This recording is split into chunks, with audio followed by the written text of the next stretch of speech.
ada hair dryer yang bisa ngeblow. Ada guys, aku punya. Ini caranya gampang banget. Jadi ini tuh bisa dia setengah kering.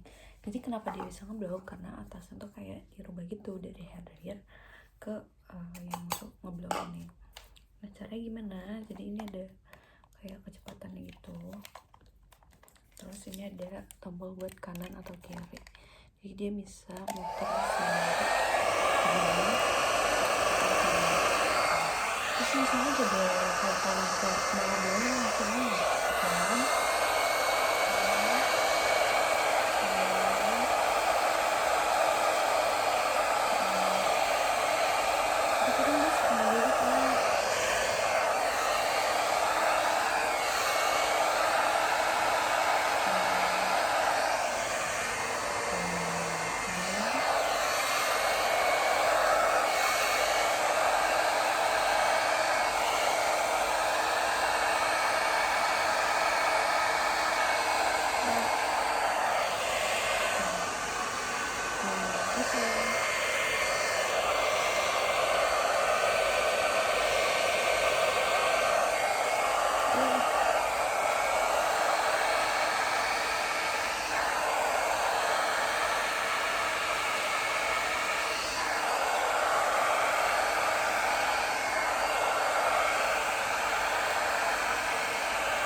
Ini ada hasilnya.